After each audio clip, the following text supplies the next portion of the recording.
much. Good morning, everybody. Delighted to be here. Delighted to be working with the chamber. I don't know if you know much about me, but I was just listening to you. I was just ready to jump in. I want to answer that. I want to answer that. I am Anna Harvey, the director of the Department of Small and Local Business Development, but you can define me a little easier. I'm a small business person. I have started a business, I have grown a business, I have tripped all over my business, I have had issues with access to capital, I have great success building a business, being a federal contractor, then regretting every second because I could not make payroll because my cash flow wasn't what it was supposed to be. So I have gone through all those different stages of small businesses. But I also was very, very lucky that I became the president of the Hispanic Chamber of Commerce here in Washington, D.C. And from there, about a year and 11 months into my tenure as president of the chamber, I was tapped by President Obama to go to the Small Business Administration and really set up policy for small businesses at the federal level. So a little bit of experience about small business, a little bit of know-how, how it feels like to grow a small business. So I really thank all the questions that you had here because we want to provide answers.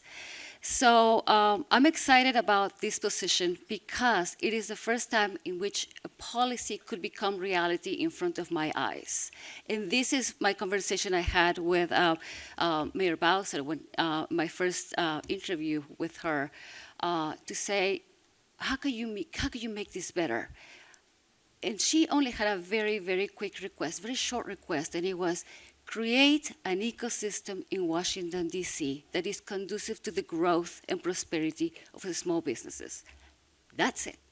That was my cue. Now I had to make it happen. Easy, right? Well, not really. I heard, and I also heard what Chairman Mendelsohn said about listening to what the community has to say.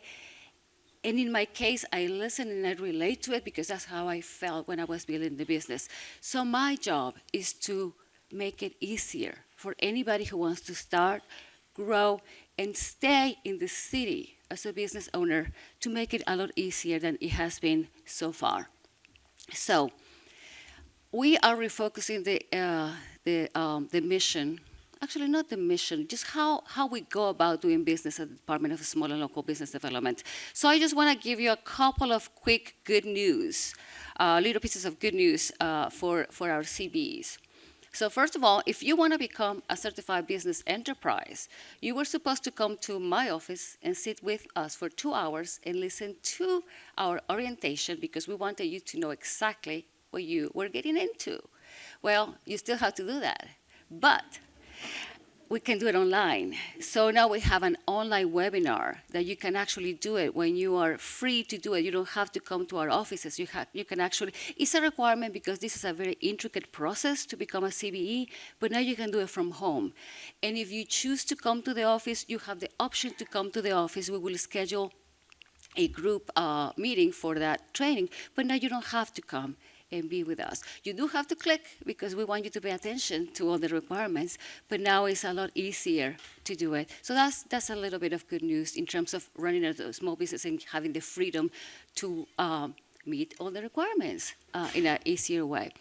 The second thing that I wanted to mention is that if you are already a CBE and you need to be recertified, if you recertify on March 11 or after March 11 of this year, your certification is now good for 3 years, not 2.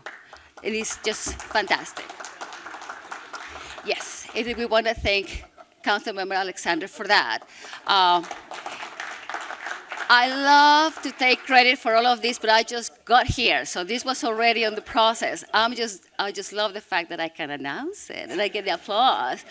But not only is for 3 years, but if you have not had any material changes in your company, meaning that you have the same address, the same thing that when you filed 3 years before, you can only sign an affidavit saying everything remains the same, and you're recertified. So very, very good news. Again, thank you. council member for doing this and for allowing me to take the credit. And I go around being so proud of what I've done in 2 months. All right, so the mayor announced yesterday a new initiative that we are putting together at DSLBD.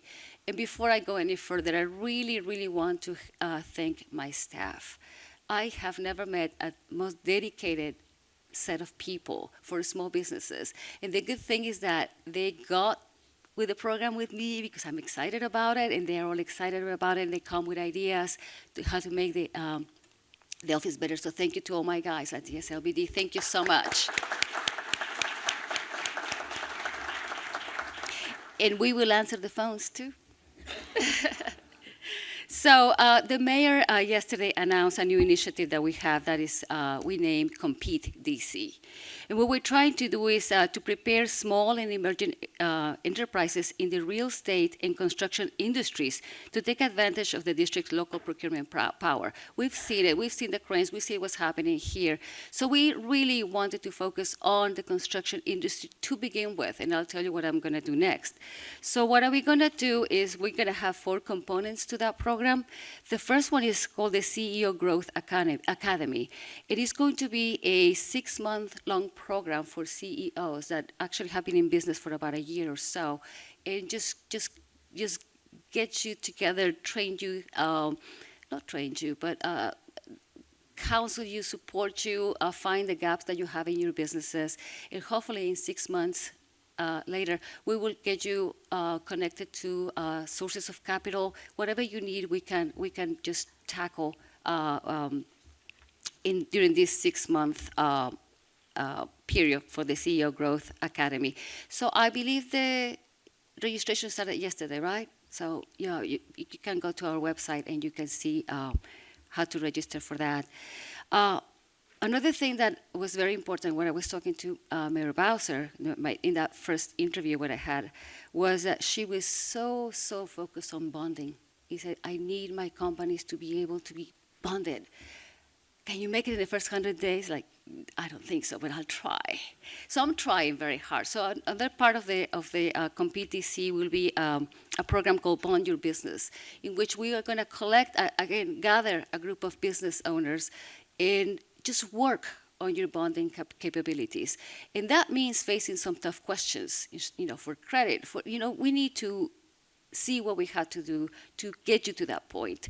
So that is another aspect of what we're doing for Compete DC. Another thing that is very, very important is called teaming to win. So if we have a group of companies, we want to team together so you can actually have a better chance to go for larger contracts. So that's another thing that we're going to do.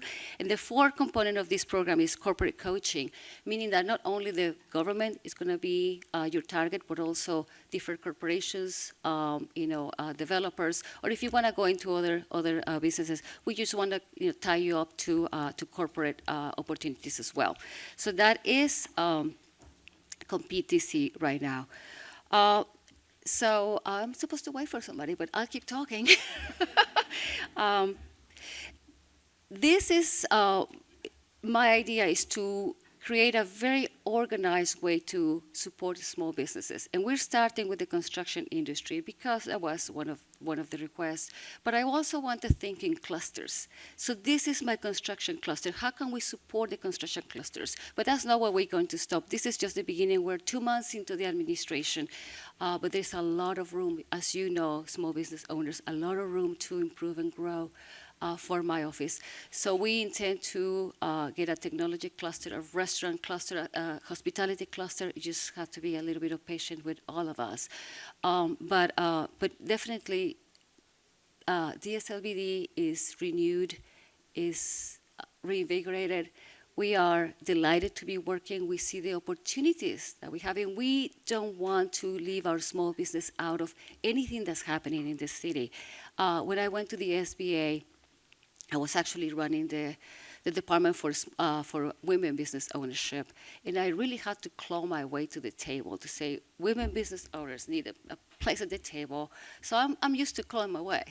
So I don't think it's going to be that difficult to incorporate small business, and because in me, you have the biggest advocate and the biggest supporter and the biggest cheerleader, because I know what it feels like and I know how good it feels when you get that contract. And then the headaches that come with it, but they're good headaches. Good headaches. So yeah, exactly. And thank you for all your questions and remarks. I'll be happy to support anything that you have to in your agenda. But I also want to say, when I was at SBA, the Air Force was one of our better supporters of women business owners. I was amazed to be working with the Air Force. That was just great. Fantastic. So don't forget federal opportunities as well. And we can help, I can help. I set some policy there at the SBA, so I'm very happy. And here we have a very special guest. I'd like to please, we have the mayor, Muriel Bowser, with us.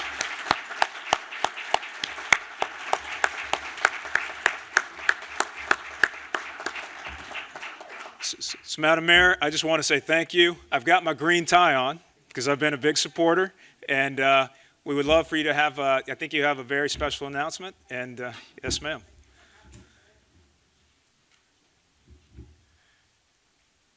Thank you so much.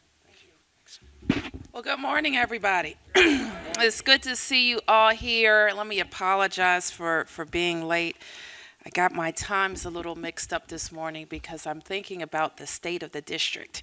And the state of the district is good, isn't it?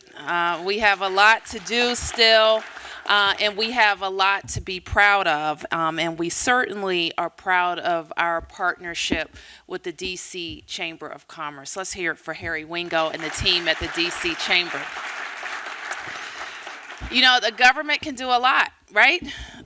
But we can't do it alone. And so that's why it is so important that we invest in and that we take advantage of partnerships wherever we find them.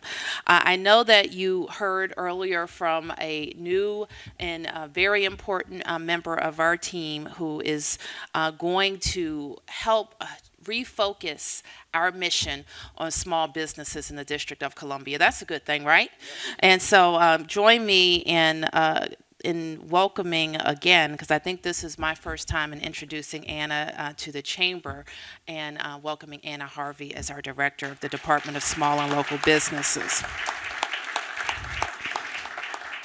And Antoine, where's Antoine? Thank you for your leadership. I know it's hard to come in and lead boards and make the calls, and you have to do like I do. You have to make the big asks and make sure that everybody is doing just as much as they can do to help our mission of advancing small businesses. And I always say, just keep asking and ask everybody to do a little bit more till it hurts, just a little bit.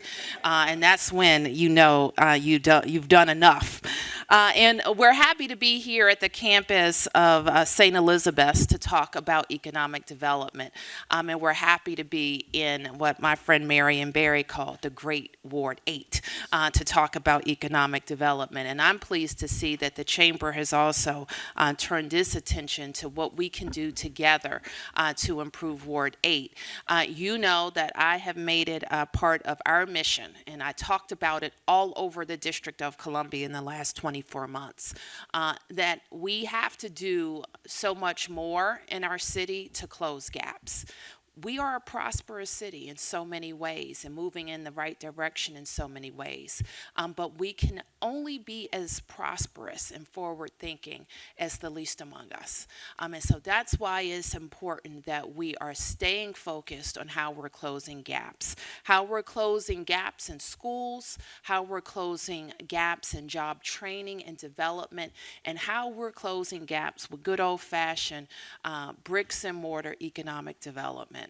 I was here just a couple of weeks ago with our Department of General Services talking about the many projects, the many tens and hundreds of millions of dollars that the DC government will spend alone. And then DC Water is going to spend tens and hundreds, actually billions of dollars rebuilding our waterways. And then you have the electric company that's going to help us put wires underground. And you have our own DMPED where we're going to invest a lot of money in public land deals as well. So you see all of the opportunities that abound. Now, what's wrong with working with DC-based businesses? I don't think there's anything wrong with it.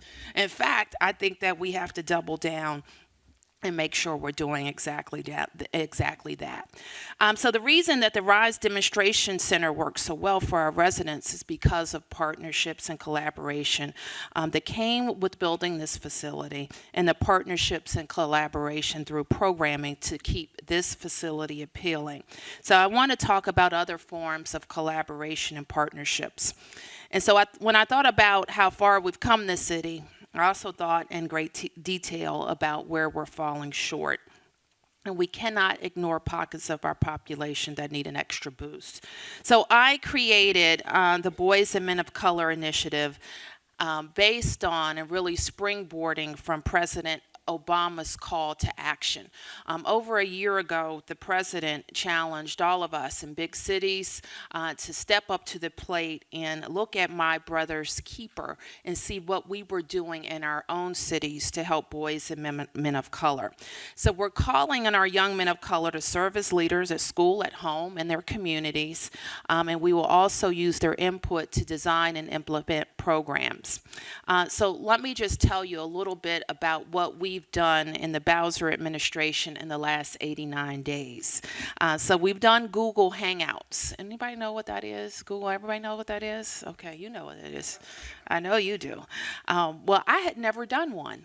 And so we had a Google Hangout with nearly 100 students from 12 DC schools.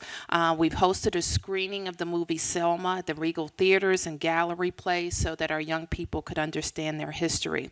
I challenged the boys to read the president's Audacity of Hope over the holiday break and come back with great ideas to help me and the administration develop solutions. So now it's time to advance that cause, up the ante, if you will, and I'm excited to announce that with the help of the Chamber, Enlightened Inc. and the DC Trust, and I want to thank the Trust, Ed Davies is here from the DC Trust for all of his help. We are providing, through this partnership, 100 DC high school students that participated in the Audacity of Hope Challenge year-round internship opportunities from all of the business members of these associations. So let's hear it for that partnership. This will be a paid year-long internship that will not only give the students the experience they need for the next generation of business opportunities, but it will also foster key mentorship opportunities for these students. So after I issued the Audacity of Hope Challenge a few months ago, I was able to meet with these young people, and I have to tell you how impressed I am with their spirit. We sometimes forget that they're children, don't we? Because they're big, you know, they talk funny and they listen to strange music. But they also have a sweetness and an innocence about them. And they're searching for people to follow. They are. And sometimes they get it at home. Sometimes they get it at school. Sometimes they'll find it during one of these internships. Sometimes they find it by just watching you. And one thing I learned in 24 months on the campaign trail, that the children are watching us. And so I am ready to step up to the plate to give them a strong role model. But I know that, and especially the men in the audience, the boys really do need strong role models. So that's one reason why we, with Kaya Henderson, are really focused on advancing our boys at school through literacy and through a school that's focused on their needs. And I am focused on using the mayor's office to every extent possible to make sure we're advancing this cause. And now I'm pleased to say that the business community has joined me, and I'm glad that the Chamber of Commerce is front and center in this effort and saying we can do more to make partnerships. We can do more to put these boys who are motivated, who are good and sweet children, and who need a pathway to the middle class in enriching experiences starting today. So thank you to the Chamber.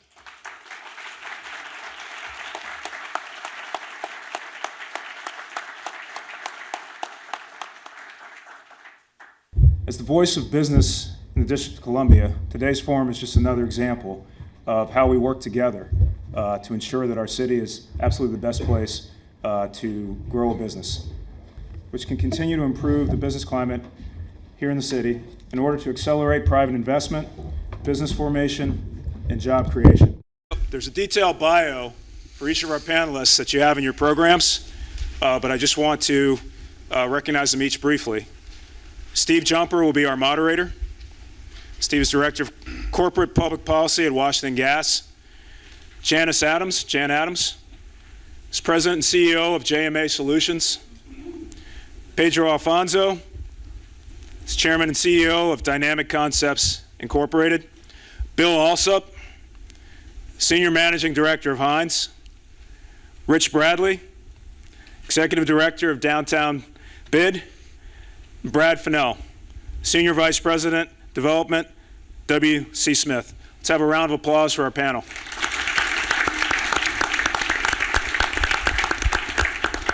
And at this point, Steve, I think we have a brief video from our event sponsor, Washington Gas. Energy impacts everything we do. It evolves as fast as our cultures, technologies, businesses, projects, and resources. At WGL, our energy expertise is underscored by a 165-year history as Washington Gas.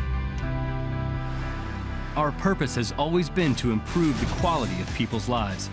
Today, that expertise and purpose, catalyzed by diverse energy, power, and service offerings, means that WGL is your source for answers about energy and power. Whether you're a homeowner or a renter, small business or multinational corporation, state and local or federal agency, WGL is here to provide energy answers. Ask us. Our solutions, people, and partnerships align to meet the complex energy needs of our customers. We are empowered by your questions, so please ask us. We gauge performance by our ability to provide you with the right solution based on innovative energy answers.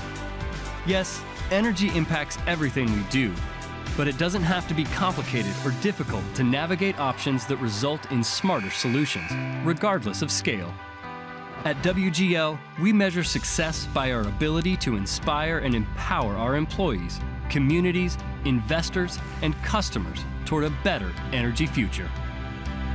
Put simply, we make energy easy. Minutes or so, we're going to really engage this panel in a host of topics, and some of which you might think are kind of policy heavy at the beginning. But we're going to do our best to really help connect the dots between economic development policy, good, solid economic development policy, and opportunities for you as business owners and business leaders to create, to grow, to innovate, and to share. And so that's our task today. So we're gonna try to do our best to help connect those dots. So with that, let me just ask each of our panel members, starting with Brad, if you would, on my far right. Brad, if you would just talk a little bit about the biggest challenge as well as the biggest opportunity facing your industry and you think facing the local economy today. And I'll ask each panel member to take about a minute or so to do that. Sure. Thank you. It's great to be here. In terms of our focus, I think one of the biggest challenges is preserving and protecting and building new affordable housing. I think the district needs to look at ways in which it can diversify neighborhoods by preserving the opportunity for a mix of income and a broad mix of people. In terms of opportunity, I'd look to an example that we have happening here east of the river, which is for sale housing. It's been interesting to witness the interest in terms of national builders who want to come into the city and do business in the city and produce housing broadly. I think when you look at Sheridan Station and the successes of the for sale opportunity we've had over there, bringing incomes between $50,000 and $250,000 to that neighborhood, to a block from the Anacostia Metro, sets up wonderful opportunities for more building. NVR is doing Ashford Court, which is over off of the lower half of Camp Sims. And so to see those kinds of opportunities here east of the river, I think, portends a bright future. Okay, thank you. Pedro? Yeah, thank you, Stephen. I would say that when I look at my industry, it's really small business, minority business, looking at how we could participate in the growth of the city. Lack of capital is also always an issue. I think the city has provided capital to certain industries at various times. The technology industry gets a break in terms of taxes and to help it grow and prosper, or whether it's a stadium, whether it's hotels. And so I think the city needs to keep that in mind to try to grow a very a robust type of small business community. Lack of talent, available talent, that competition for talent to be able to stay competitive is always the case. And finally, something that many people do not look at is that as businesses, small businesses expand, how do they grow within the city? How do they grow if it's just like affordable housing? Can they afford, especially in an industrial environment, can they afford the industrial space? It's easier in going outside the city to expand. It's cheaper. And so how do you keep those tax dollars in the city is certainly a challenge, but the opportunities are so great in the city, it's worth staying here. Thanks, Pedro. So, Rich, what's your... Well, I think the major opportunity for us is to sustain the momentum. If you look at us regionally, the district is now the real heart of the region. We're outperforming what have traditionally been our competitors. If you look at our economy, our job growth produced 10,000 jobs last year. And particularly if you look at those jobs, as much as I'd like to keep them all in the downtown, it's really wonderful they're spreading out. The core places the growth has come is in education, in healthcare, in retailing, in hospitality. The professional services are rising, particularly in the private sector, but the dynamism has shifted, and it's really growing everywhere around the city. So I think the first thing we need to do is sustain momentum, because the rest of the region doesn't have the momentum we have. I think the more important challenge, and there are really two of them for my purposes. One is transportation. I believe with the chairman, these are central to us. We have some very significant challenges ahead of us, whether it's metro, it's improving our bus services. These are things we need to turn our attention to. And lastly, I think we're going to have to wrestle in the future with where our investment funds will come from. And I think the idea of the P3 is here. This is a new way of financing where dedicated revenue streams will be helpful to us. These are central for us to move forward. We're going to have to continue to invest to grow. Thank you. One of the largest challenges facing my industry, and most of my work is in the aviation community, is education and experience. What I think is important is getting the word out to a lot of our, especially young folks, on how they can get some training opportunities to become able to compete for some of the jobs that we have in the aviation community.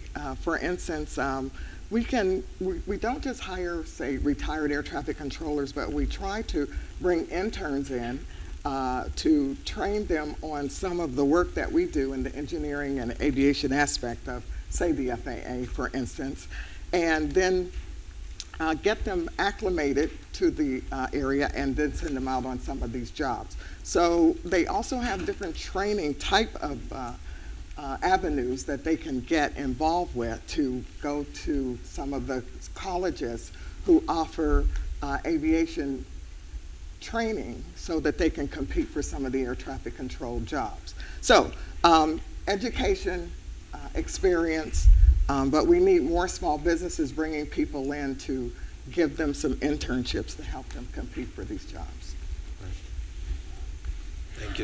Thank you, Stephen. Thanks, Bill. I think the opportunities have been well covered by the chairman and the deputy mayor, economic development, and the panel, especially related to the concept of livability of our city. That is really, in addition to just the economic drivers, this livability of the city has been so important in attracting the new residents to our city. In terms of challenge, I'm going to pick one thing, and it's something I'm concerned about. and that is real estate tax assessments. And it's in the context of particularly the affordability of housing. Values are going to materially continue to increase. And people are going to be priced out of their homes or out of their rents if there's not some limit on the annual. There are different ways to do this in different studies, but somehow a limit, and I'm not going to try to say the alternatives for doing it, but the objective is limits on what real estate taxes increase for our residents. And then it also applies to commercial. I think at long term it's equally important in commercial, and especially office tenants, and maintaining the competitiveness of our city versus the not the suburbs anymore, but the suburban cores. The suburban core meaning those nodes that have metro and transportation access. Okay, thank you all very much. So today we are here at the RISE Center. RISE actually stands for Relate, Innovate, Stimulate, and Elevate. So starting with this location, but thinking broader, thinking east of the river, I'd like to ask each of the panelists, or if you care to respond to this, what is it going to really take to bring more economic development east of the river? We're sort of experiencing, I heard someone say, an economic Disneyland in some parts of the city, but that's not necessarily the case all over. What will it take to bring that kind of economic development east of the river? Brad, can I start with you? Sure. Why don't I start? I think we've been here the longest. We've been developing property east of the river for 30 plus years. And I think the foundation of our premise of how to do development well is about building relationship, understanding community, understanding neighborhoods, realizing that all of east of the river is not identified as Anacostia, but rather all of the great neighborhoods that make up east of the river. And it involves hard work. It involves a lot of meetings, a lot of face-to-face, grind-it-out type of opportunities to sit and listen and dwell on what you hear, and then relate that to how you can bring a response or a resolve. The Skyland Workforce Center is a great example of that opportunity. So we're in partnership with the Rappaport companies developing Skylands. 6 months prior to start of construction, we opened up a 5,000 square foot center, the Skyland Workforce Center, and we partnered with 6 nonprofits. And the idea is to connect the neighborhood with jobs, not just construction jobs, but about preparedness and getting GED and getting orientation and discovery and computer training and learning. And so that investment, I think, is paying dividends in terms of building trust and in terms of getting traction with the neighborhood on how to respond to the dynamics and how to be responsible and how to be involved with your development project. Pedro. Yeah, Steve, first of all, I'd like to give a slight plug. DCI also, in terms of infrastructure, had the opportunity of working on this particular building, the RISE building, and putting in the communications and audio visuals. So I'm glad that screen finally worked. I was holding my breath on that. But also when you look at how do you bring and develop businesses coming to communities, Councilman Alexander, our company just moved into or developing, I should say, a new facility there on Kenilworth Avenue, and the reason we could do that is just opportunities to develop a training center. It's under development now, but we're moving closer to east where there is a lot of opportunity, and there's untapped business land that businesses could come to east of the river. I think what's important that the city has to put its mouth with it, words where his mouth is, and be able to develop those particular incentives for. We could have made it quieter, but it wasn't in the budget. So, but I think the city could play a very large partnership in making those incentives to come across to this particular area. It's untapped resources. Thank you. Rich, please. Well, first I want to say, Harry, the next time you invite us to a place where we have to show our socks, can you either get us to Elliot Ferguson or Greg Odell? I think they have the best collections. So socks are very important. Brian, nice to today. But thank you. I have my Macy's, buy five, get one free, kind of utility. That's why you're in the middle, Rich. Yeah. Well, from someone who really comes from the point of view of placemaking, which is really what the bids do, and I think Brian referred to it today, one of the shifts that's taken place in the United States, it isn't so much that people go where the jobs are, they come to where the place is and where the people are.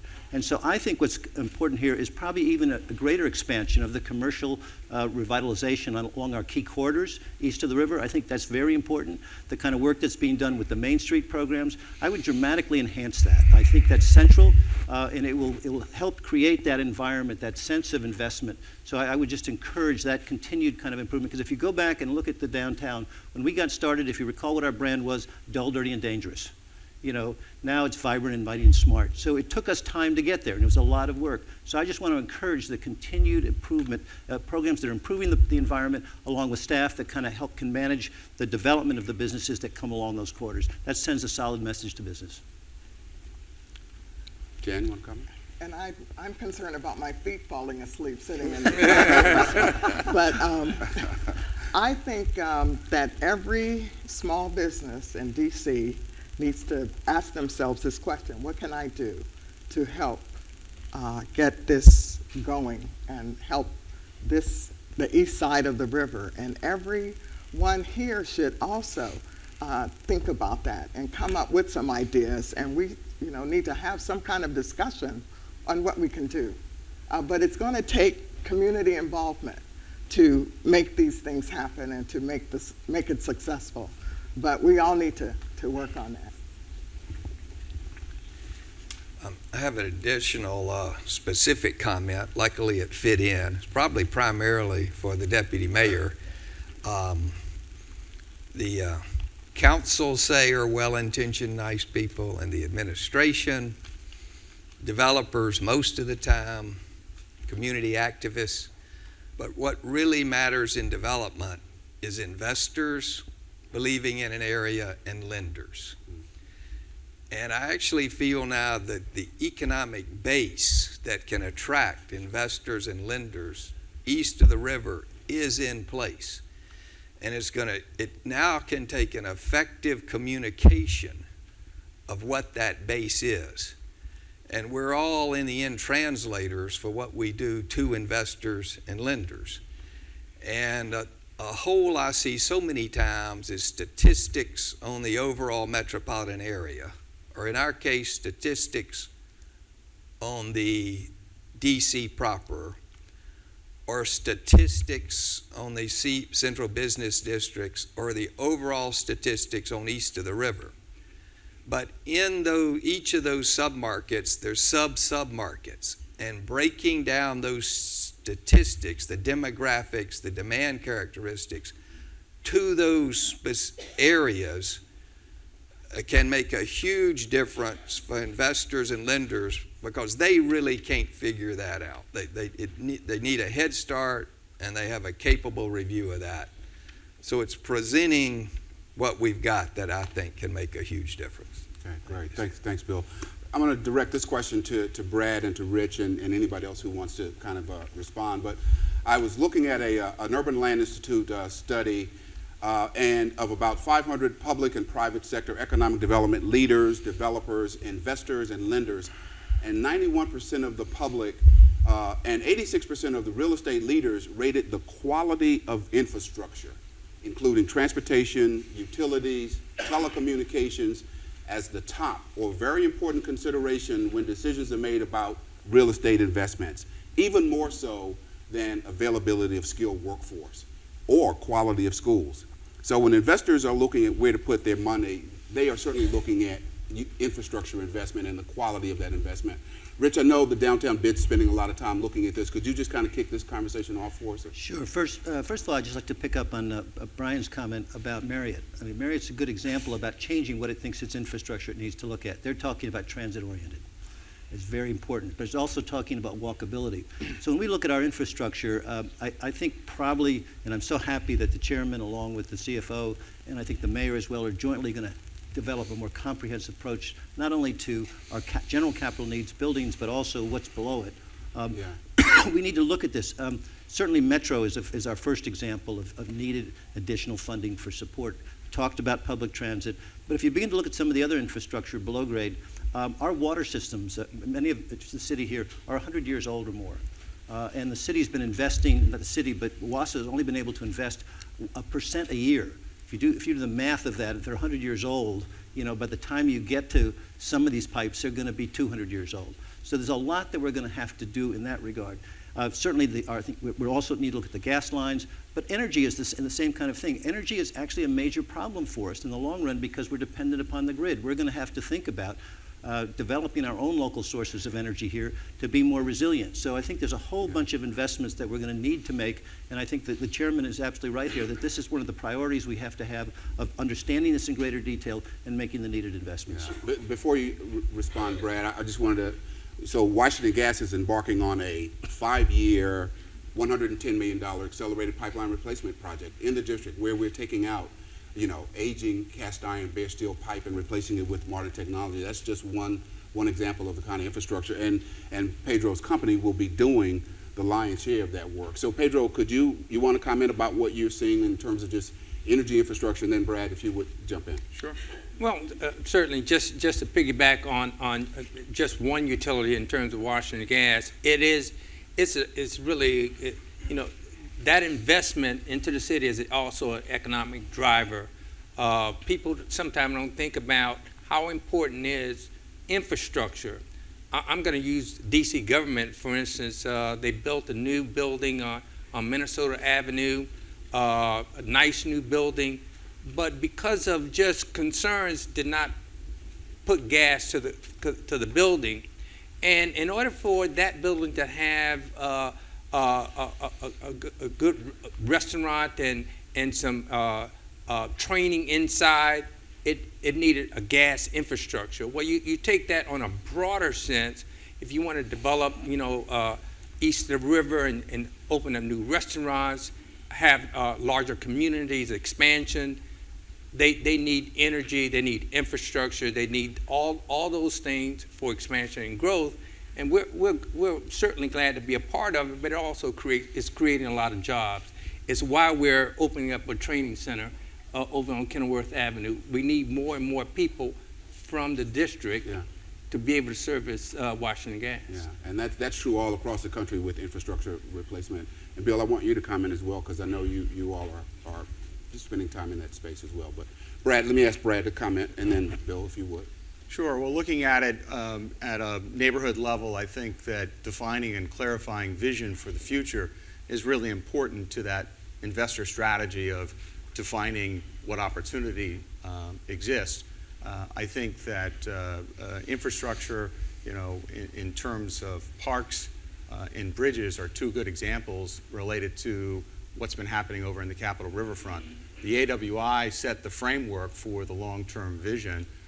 The city invested with private sector in the creation of parks, namely Canal Park and Yards Park, and businesses have flocked there.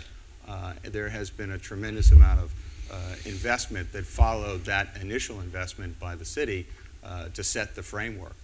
With regard to bridges, I think as it relates east of the river, I think it's interesting to look at Skanska's redevelopment of the two 11th Street bridges. Very few people have talked about the fact that we have gone from this relationship of a highway connecting downtown to east of the river to a local bridge with streetlights and an ability to walk or ride a bike, and eventually an ability to connect to an 11th Street bridge project that can anchor development on both sides. So I think those kinds of ideas are really important in terms of setting the stage and creating a sense of expectation that then people can follow. Okay. Bill? As Stephen and the panel have said, this infrastructure is so important. But the next component or equally component and going to be the difference is this careful consideration by the administration and then the council of prioritizing what of all these different potential infrastructure investments will have the highest impact to our city. Prioritizing review and recommendation and eventual approval by the council of these investments will be the difference on whether we have an impact on our city, I think. All right, great. Steve, can I just make one other comment here? I think what's going to be important is that we also do this in an integrated fashion. And the thing that drives me nuts very often is someone comes along, puts in the gas line, or puts in a cable line or something, 3 years later back tearing up the street. We're going to have to figure this out. When we go through some of these major projects, we should be simultaneously thinking of everything that should be done at that time. So I think, again, this intention to create some staff in the city is probably going to be a function, I don't know if it's going to be planning or somewhere else, that's going to have to see this. So besides doing comprehensive plans above grade, we need to do comprehensive plans below grade and think about these as joint investments. Couldn't agree more. I think one of our sponsors today is Siemens, who's doing some really innovative technology and doing some really innovative things in that space as well. I want to go back to workforce development and ask Jan to comment. But Bill, Hines did something at the City Center project, and you created these opportunity grants to help with workforce development. Could you talk a little bit about that and what that meant and why that was important to your company? Stephen warned me about this one, and there was a lot of thought put into this program. And I'd like to recognize Dawn Marcus with Hines, who's our Director of Communication with Hines for many years. She asked me to not say how many years we've been together here.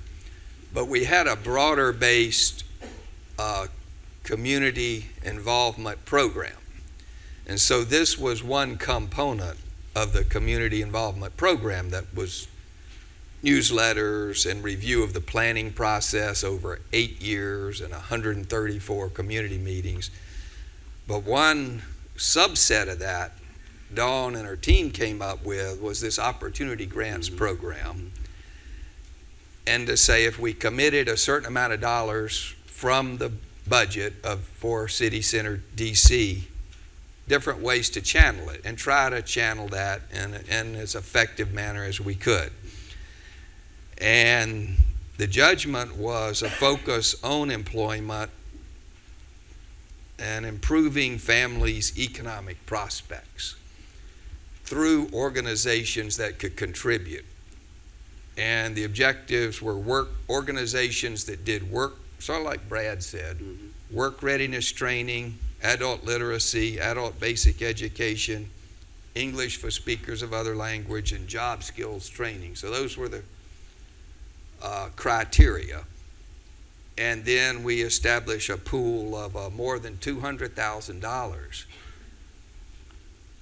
And to try to make this effective, worked with the Community Foundation, who helped us organize the solicitation process. And it was an open solicitation.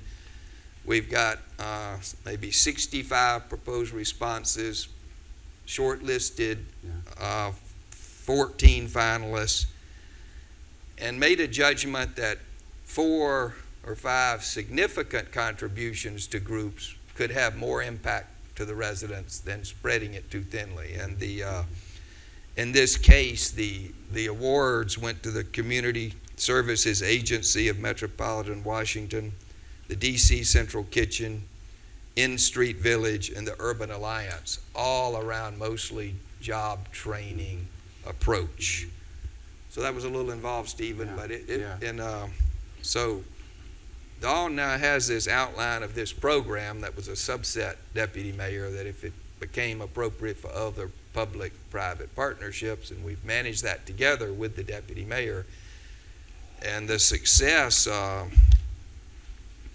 we had 159 people receive this training, and it was actually targeted to the adjacent ANCs, and had around 80 people result in job placements from this training. And that's a good example, though, of how downtown development can benefit us across the city. That's why I wanted you to mention that, Bill, because I think that's a really good example of how that can be done effectively. Jan, do you want to comment? I know workforce investment is important to you. It's something that you spend a lot of time thinking about. Right. Do you want to share your thoughts on that? Well, I kind of agree with everything you said. Yeah, that's an easy way out for me, right? But I was thinking along those same lines, and I really don't have much to add to that. So I want to stick with Jan for a minute, because Jan is, she said she was sort of the odd person out, not in really the economic development space, but Jan's in really the professional services space. So Jan, you know, Chairman Mendelson, I think, referred to this earlier. We've come to rely on DC as being, you know, a big federal government, you know, contractor, and that's where a lot of our bread and butter comes from. You operate in that space all the time, doing business with FAA, other federal government agencies.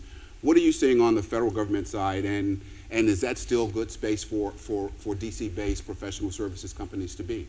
I think it's an outstanding place for the government services, well, the small businesses to deal with. I would like to see, though, the government agencies, they used to have more internship programs for some of the youngsters in DC. They've cut them out because of budget concerns. But I think that I've been talking to a lot of my counterparts in the FAA, State Department as well.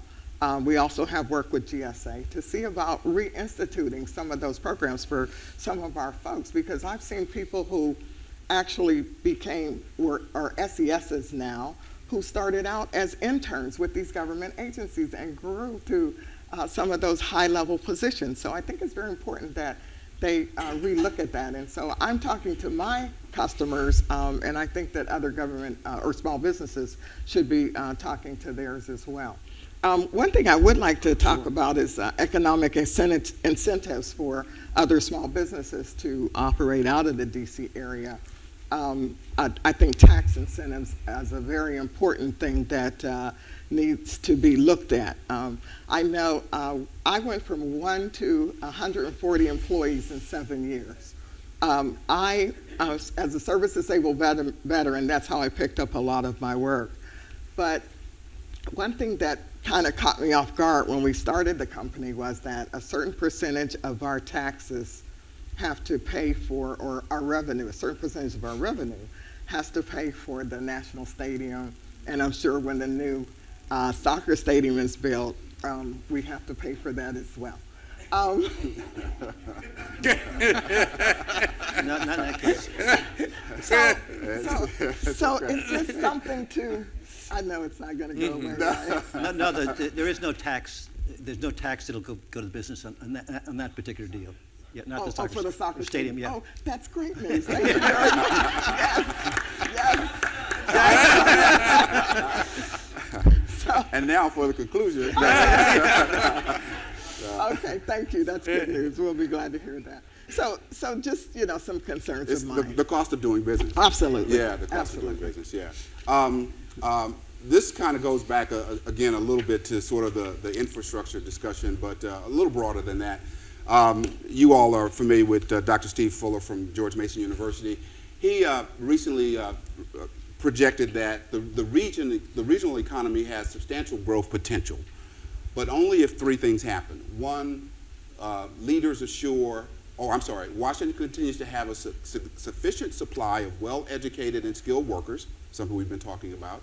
2, the infrastructure is in good repair and has the capacity to support growth, something we've been talking about. And 3, the image of the region as a good place to live and work is strengthened, and that it is rebranded to reflect its favorable business environment rather than its government functions.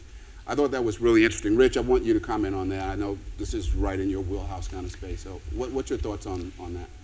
Those three criteria. Yeah, I certainly would agree. And let me pick up the last piece, and I think this is something the administration is going to look at more in depth than in the past. This issue of place branding. We've spent a lot of time building the place, We talk about the quality of lifestyle. We haven't really told that story elsewhere. I think the efforts more recently out at South by Southwest was a chance to tell that story. But if you look around the world today, essentially, as others mentioned, we're competing globally. We're competing nationally. So we've got to be much more forward about the way we present ourselves. So I think investing in place branding, and that's just not ad campaigns. That's really essentially a whole series of things you do. But I think that's high on the list to make that work. But I would come back to this notion that, yes, the region at the moment can grow, but at the moment the region doesn't really work together very well. We really have the jurisdictions, and I think there's efforts underway to begin to do that, particularly about economic development. We've tended to be more competitive than cooperative. And I think that we need to find a way to do that. We're not independent entities. There isn't a line that stops at the Potomac River or the Anacostia River in terms of people and businesses moving backwards and forwards. So I think it's, and I know that, again, the chairman has played a role at COG about these sorts of things. So I would look forward to more intensive efforts in that regard. Okay. Brad, do you want to comment? Do you have any questions? I don't have a whole lot to add in that area. Okay. So let me go back to Pedro and Jan in particular. We said we were going to make sure to try to connect the dots today between policy and opportunities. Pedro and Jan, what do you think are some of the most essential ingredients that a small business needs to have in D.C. in order to grow like your businesses have grown, in order to attract the kind of capital that your businesses need to grow? What are some of the ingredients and what are some of the keys to making that happen? If you could just share with us your success story, so to speak. Pedro, starting with you. Well, certainly, access to information is really important. The city is experiencing a tremendous amount of growth. How can small businesses access that information to be able to take advantage of the opportunities? Certainly, we've talked a lot about infrastructure. Big term, it is a growing industry nationally, not just in D.C., but if you listen to the president's speeches, he talks about infrastructure and putting money into roads and bridges and energy projects, and there are millions and billions of dollars in this city going into infrastructure. Well, how can small businesses take advantage of it? What is the government and big businesses are doing to just make sure that small businesses could take advantage of that as the city grows and you have a strong, viable small business? You take regional authorities like Airport Authority are having problems just providing business to small businesses out of D.C. because of the lack of capacity. And so we need to build more capacity within the district. We need to, and once these businesses grow, help grow the middle class, help grow the, we need businesses like W.C. Smith to make sure there's affordable housing. Because what I've seen a lot is people grow, middle class grow, and they can't afford it, and they move outside the city. Mm-hmm. And so I think small businesses could play a big role on that if, I think the city, I think our chairman was correct. There needs to be a strategic plan just built around that public-private partnership where there is understanding how does infrastructure support using it as an economic driver. And I think that's not quite there yet. It needs to happen. And making sure that there are opportunities at all levels. That is correct. Small business as well. Because it's we talk about level playing field, and in the district, small business, minority business, trust me, there is no level playing field unless the city and council acts as the engineer that level playing field, and that's the only way it's going to happen. Yeah. I think you're so right about that. Right. Opportunity. Small businesses need an opportunity to be able to get their feet in the door. They have the CBE program. I know we're on the schedule. But every time I look at them, I see construction jobs. Well, I know they've got to have financial people. I know they need administrative people. I know they need other types of people, but I never see a lot of that advertised. So those are kind of things that, I need to talk about with the folks who actually advertise the positions. You got to have that never tiring attitude. You got to keep going for what you believe in and keep at it. Access to capital, which is something I know you talked about earlier, capital is absolutely a necessity. When I was originally starting my business, it was very difficult to get capital. So I think my first line of credit was $35,000, which at the time was great because it was what I needed. And then the banking crisis hit, so then I couldn't get a line of credit, so I had to borrow from friends and family. But capital is very important for growing small businesses in the region. So. Yeah, right. So I want to go back to something, a comment that was made earlier, just about, I think it was Chairman Mendelson or Brian that talked about the retail leakage in D.C., about $2.8 billion. That's the amount of retail opportunity dollars that are actually leaving our city. Just some statistics for you to think about. 221,000 people live within 0 to 3 miles of Anacostia. The average metro daily ridership is around 7,500. That's more than Brooklyn, Cleveland Park, or Eastern Market. Bill, you've developed 185,000 square feet of new space in City Center.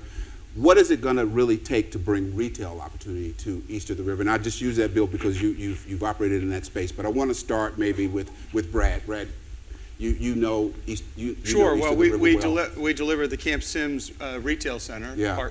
Shops at Park Village. It's 100,000 square foot of new retail.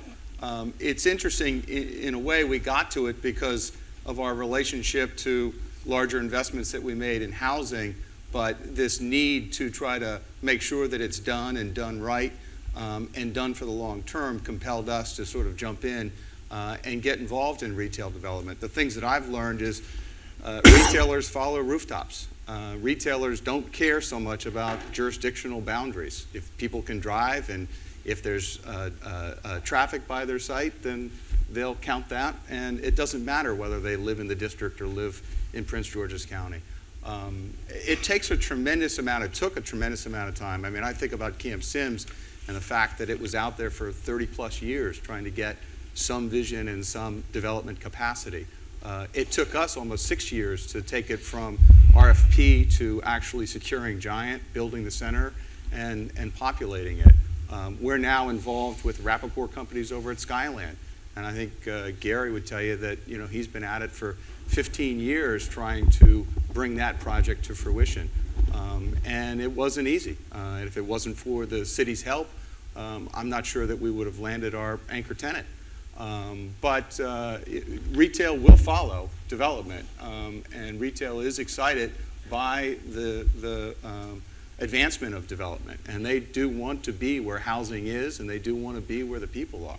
So I think that trying to shorten the timeline, trying to refine the regulatory process, trying to help get projects from vision to implementation is all very, very necessary and important to attracting and securing these retail tenants.